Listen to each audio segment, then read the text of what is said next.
Beta.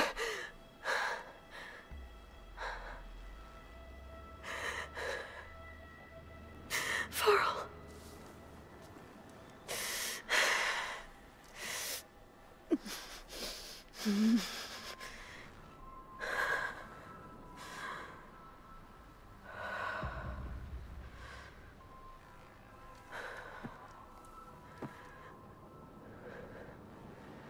Where am I?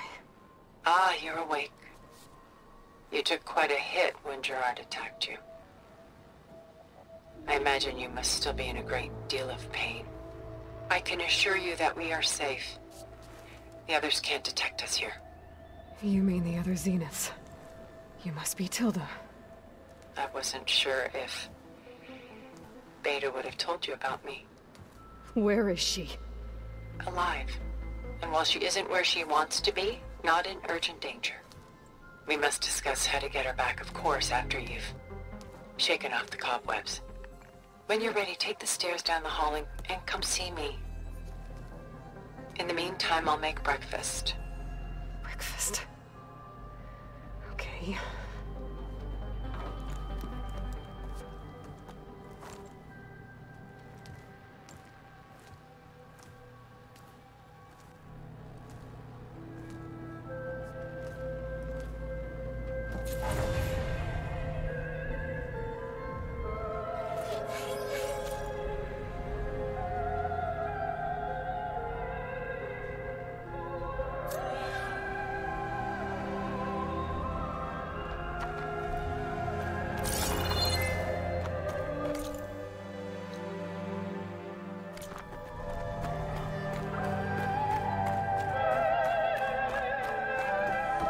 What is this?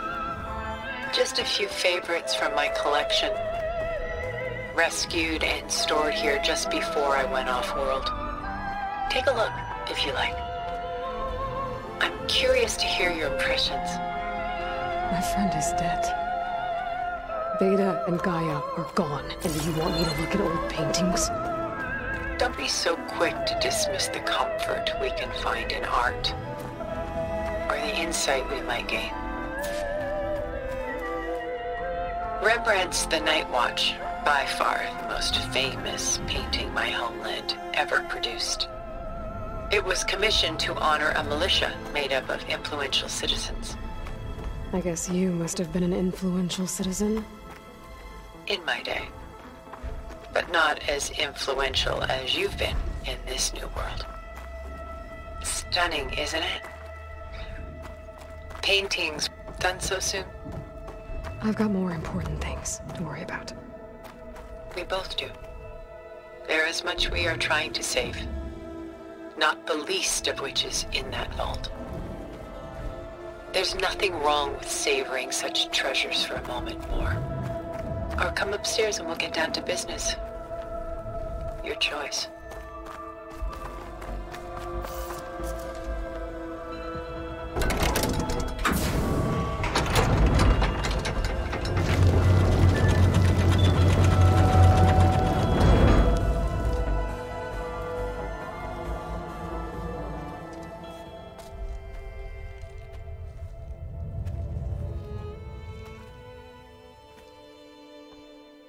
There you are.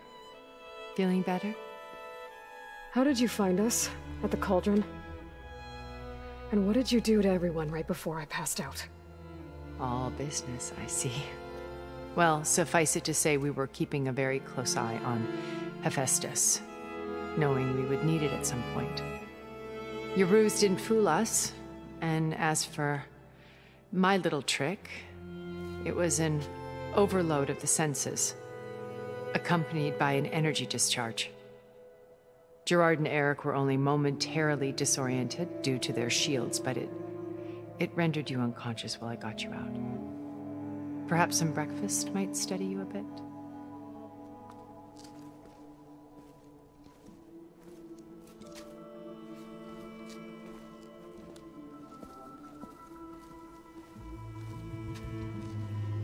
This was your house. The one you recreated for Beta, in the data channel you shared. How perceptive of you. Please, this way. After everything your people have done? You think I'm just gonna sit down and have a chat with you? They're not my people. They never were, and especially not now. You shot off into space with them, and lived with them for 1,000 years before coming back. So what made you suddenly turn on them? Quite simply, this.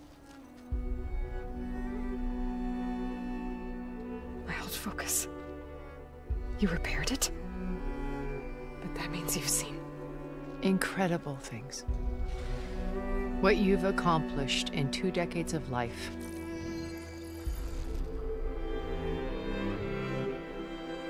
A 1,000 years at my back and I haven't even come close.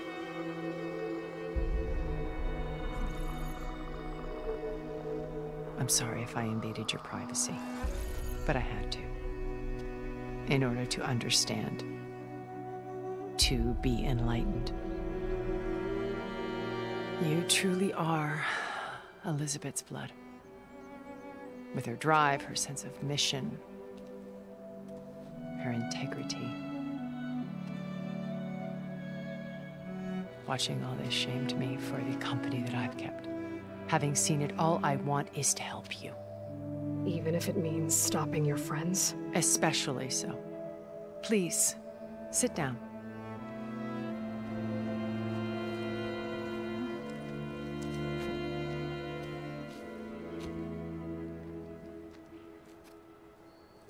There. That's better. Now, we must recover Beta and Gaia at all costs. By now, you must know that Gerard intends to use Gaia to reboot the Earth's biosphere. Remaking this world to specifications that would only suit us immortals. This process will kill every living thing on the planet. He calls it a clean install. Not if I stop him first. Not if we do. And once he and the others are gone, we can work together to fulfill Elizabeth's dream. I'm sure Beta told you that there's a build of the Apollo database on board our ship. A complete collection of human knowledge. With that and Gaia, we could do everything Elizabeth wanted. Heal the biosphere, educate the people of this world, uplift them. Create the world she imagined. Let's not get ahead of ourselves. From what I've seen, your friends are invincible. I do wish you would stop calling them my friends. And they're not invincible. In fact, a friend of yours has found a way to defeat them. Silence. Oh, he's been a busy bee, building an army powerful enough to crash through Gerard's precious base. Regala and her rebels. Even now, she's preparing a final march on the Tenakth capital. When she wins, she'll have the entire tribe under her control. Hundreds of warriors and machines to throw at the base. She's been duped. They'll all perish, of course. But it should be enough to break Gerard's defenses and allow Silence to kill him. Along with all the others.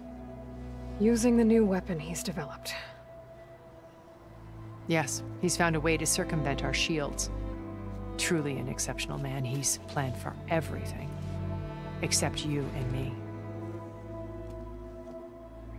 You see, while his army is battering down Gerard's doors, you and I will sneak in through a back way. One that only I know about.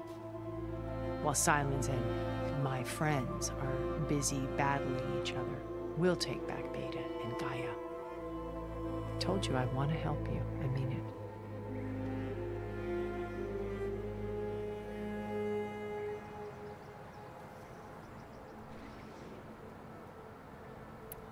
My old focus.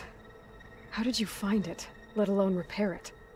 When we encountered you at the Hades Proving Lab, Gerard saw you as a redundancy. I knew better. You were a revelation. After your dramatic escape, bravo, by the way. Gerard and Eric assumed you were dead and gave up the hunt. I wasn't so sure. When the others were busy, I returned to the lab and searched for any trace of you. That's when I found this little treasure. Not easy to repair, but certainly worth the effort. As I watched your life unfold, you were like a splash of color on a worn canvas. What Liz was, and more. Did you show it to the others? Of course not. It was your actions that inspired me to defy them. It's worth noting that if I hadn't found it and watched its contents, I wouldn't have known to save you at the cauldron. You'd be dead. So I should be grateful? If you like.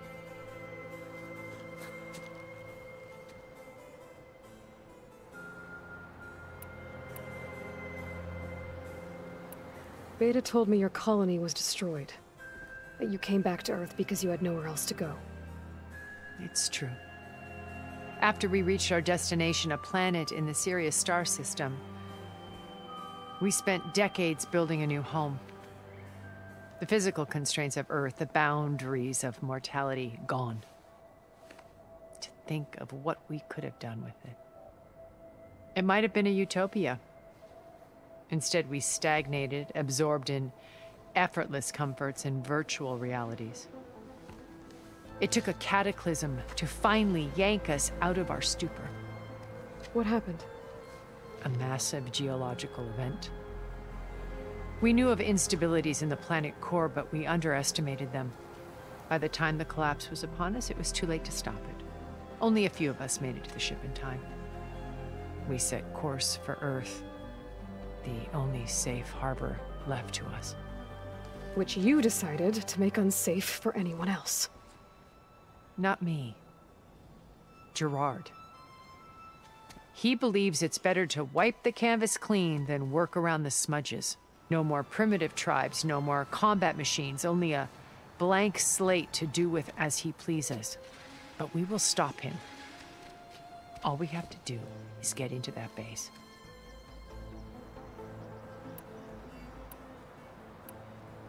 How do you know about Silence's plan? He isn't the only one adept at spyware. You hacked his focus? No, he's too careful for that. But his subordinates? Not so much. He gave additional focuses to the tribals he branded the Sons of Prometheus. By tapping them, I learned about most of his dealings. The distribution of override technology, the arming of Tanakh rebels, and the secret pact with Regala to attack Gerard's base. But how did he come up with a weapon that can take down your shields? That's the one thing I haven't been able to figure out, but however he did it, I'm quite certain it will work. With it and the Tanakh army, victory seems to be within his grasp. Such a shame he'll be disappointed.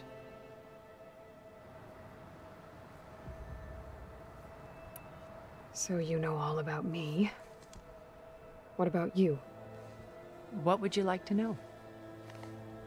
Well, start with your life on Earth. When I was 8, terrorists flooded my home city. Thousands drowned, my parents included. I was one of the few who survived. My guardian sent me to boarding school. Among my peers, I was the strange girl, the orphan to be avoided. All because of circumstances beyond my control. Oh. So we're a lot alike, huh? Aren't we? You were an outcast. But you didn't let that stop you from getting what you needed. Neither did I. I climbed my way out of desolation and used my wits to build a fortune. First, from the technical analysis of art and the detection of forgeries. Profitable expertise in those days. But as it turned out, the software I developed was even more useful for counterintelligence. From there, it was only a short step to gathering extremely valuable intelligence on my own. You were a spy? More like a service one could turn to for information. I had to remain anonymous, of course, to protect my privacy. But despite that anonymity, Far Zenith inevitably sought me out.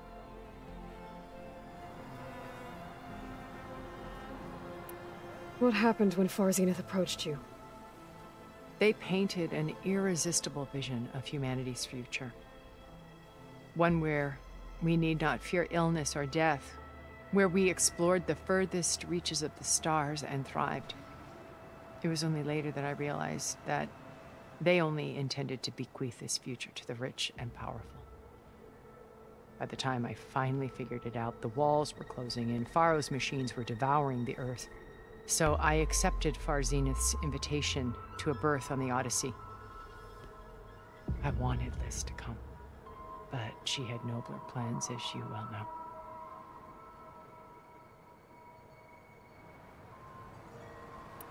So you didn't know the other Zeniths were monsters until it was too late? I knew some of them were, certainly. It wasn't until we were off-planet that I understood the true scope of their greed. I was grateful to simply be alive, but the others became obsessed with a kind of effortless immortality. They built a colony where machines serviced their every need, where any memory or fantasy could be endlessly savored in virtual reality. It wasn't life. It was stultifying, a pampered dream state. As the decades passed, I withdrew more and more, alone yet again, but this time with eons to consider my mistakes. Now finally, having met you, I feel like I have a second chance. To do what? Help you, of course. To fulfill Liz's dream, which isn't so different from Far Zenith's original vision. A better future for humanity.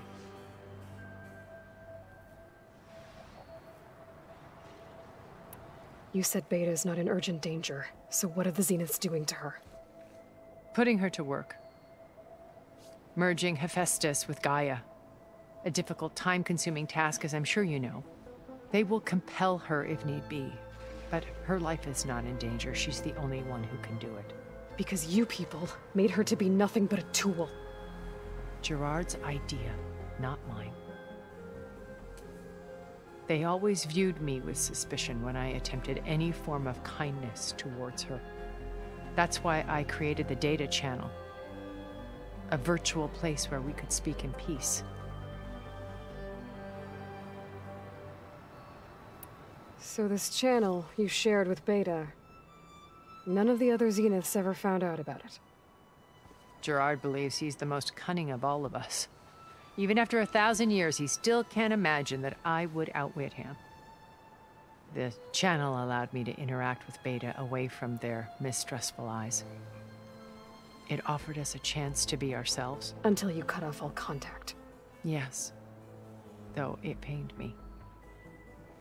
I was worried that our meetings would do her more harm than good. Well, she felt like you tossed her aside. I was afraid the others would find out and punish her. She may not have had the comforts of friendship anymore, but at least I ensured she was safe. I know it seems harsh, but you must believe that her well-being has always been paramount to me. Why did you make the data channel look like this place? I built this house as a shelter to weather any storm. A safe place. Not just for me, but for the art stored below. Cultural artifacts of incalculable value. Truly some of the greatest achievements of human civilization. And you wanted Beta to see them? Yes. Her upbringing was so cold and technical. I thought if she could experience Vermeer and Rembrandt, it would bring something else into her life. A heritage every bit as valuable as the scientific and technical data being drummed into her. I'm sorry I had to cut off contact, but I'll never regret sharing this house with her. She needed its shelter even more than I did. What exactly is your plan to sneak into the Zenith base? We will make use of a lesson I learned from an early age. Always know your exits. In this case, a place where Gerard's new construction meets the ancient foundation, a passage that only I can access. when Silence flings his army at the base, we will enter through this back door, bypassing most of the fighting. The distraction will provide us with a window in which to rescue Beta and Gaia. Once we're inside the base, where will we find Beta and Gaia? Here in the command center. By then, Gaia will have been reunited with all of its subordinate functions, including Hephaestus. What about the alpha build of Apollo on your ship? A simple matter of recovery once the others have been dealt with. With that in hand, we'll have everything we need to make this world as it should be. Regala's only interested in killing Hekarro and waging war on the Karja. What does she have to gain by attacking Zenith? It's the price she must pay for her war. Without the ability to override machines, her little rebellion would have languished in the desert. So she trades with the Sons of Prometheus. Machines to help her overthrow Hekarro. In exchange for an assault on the base. Pride has deluded her into thinking she can actually survive such a battle. And all without ever knowing who the Sons of Prometheus really answer to. Yet for all of Silence's brilliance, still he underestimates you. That blind spot is what will allow us to take Beta and Gaia right out from under him. While hundreds of Tenakth are cut down outside. So you knew Elizabeth. What was she like? Liz was everything she was. I see in you. And more. Your ingenuity, your determination, your moral compass. You've managed to distill her greatest qualities and make them your own. I'm not asking about me. Tell me about Elizabeth. What was she really like? The honest answer is that I don't actually know. For all the time that I spent with her, she always kept a part of herself locked away. It was like that from the moment we met. So when you met Elizabeth, she was what? Distant? Aloof? Not aloof. Not exactly. It was a summit in Paris about machine learning. A touchy subject in those days. Because regulatory authorities were just starting to clamp down on AIs. Liz gave the keynote address. She had already achieved great renown for her work in automated environmental reclamation. But in her address, she was just starting to imagine the next step. An AI-driven system that wouldn't just act on its programming, but actually take responsibility for its sphere of influence. To care about life. Not just follow orders.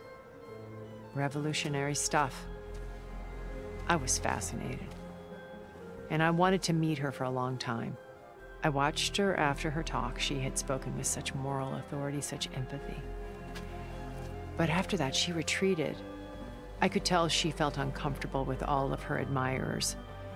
It was as if giving the talk had cost her something.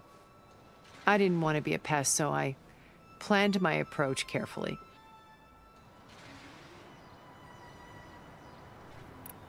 So how did you finally approach Elizabeth after her talk? I picked the right moment. The morning of the next day, right as she came back to the conference, she had just had her coffee. She was fresh, rested. It was like she had braced herself for the onslaught of colleagues. I asked if I could walk with her, then put forth a question about her talk that I thought was intelligent. Her answer made me realize it wasn't, but she was very welcoming.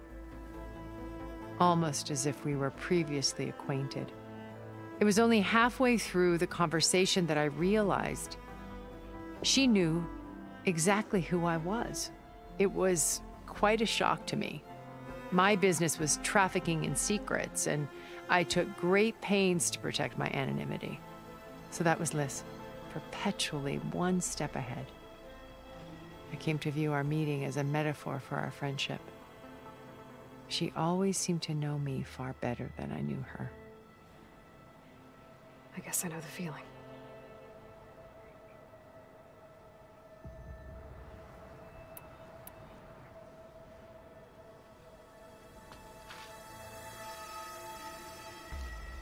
First Varl.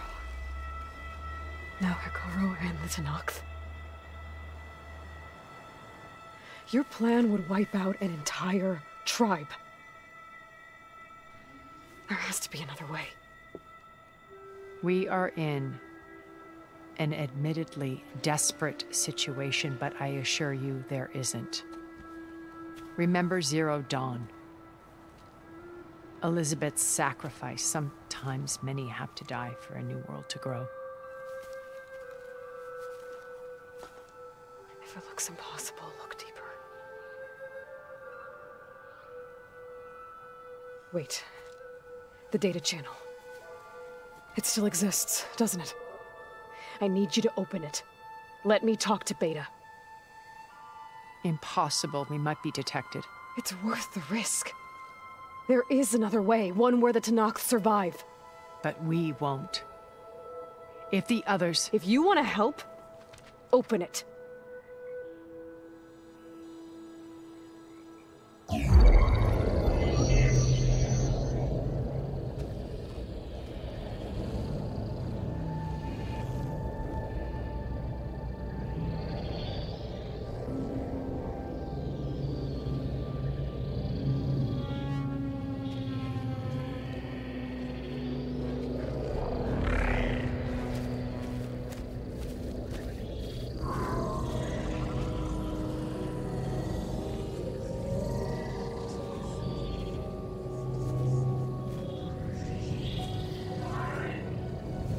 What are they doing to her?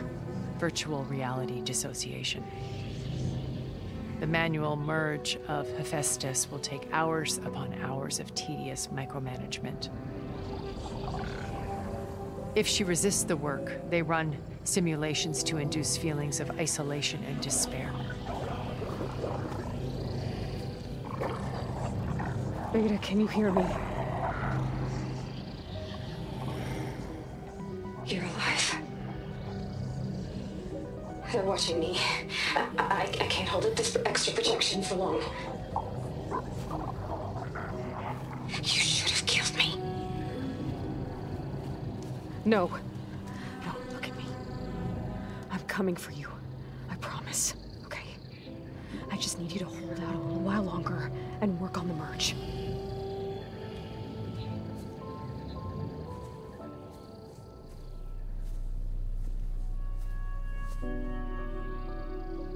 Then I think it can be done. I'll contact again when it's time. Can you hold on? As long as I know you're coming for me, I can endure anything.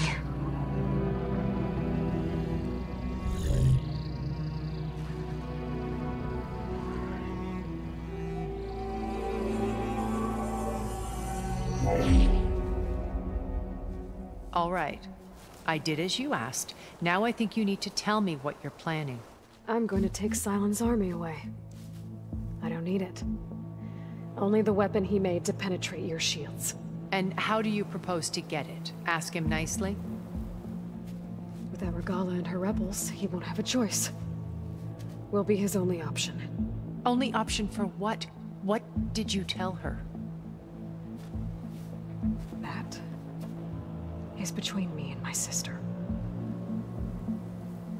Will be Sylens' only option for crashing that base. I'll tell you the rest later.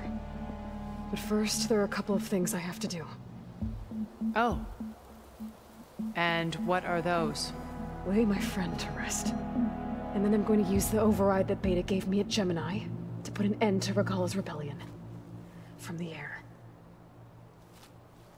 Wait.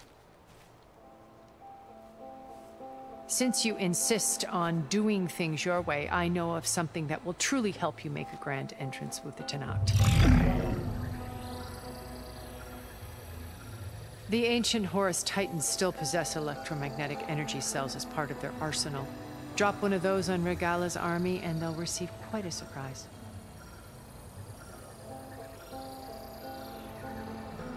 So go, do what you must. I'll come to your base if you manage to bring silence to the table. Not if. When.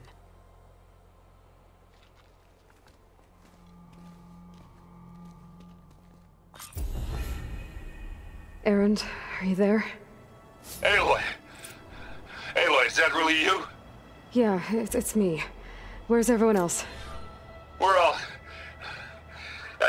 We're back at base. What happened? It might be easier to explain in person. I'll try to join you there when I can. Okay. We'll wait here for you. It's good to hear your voice, Aloy.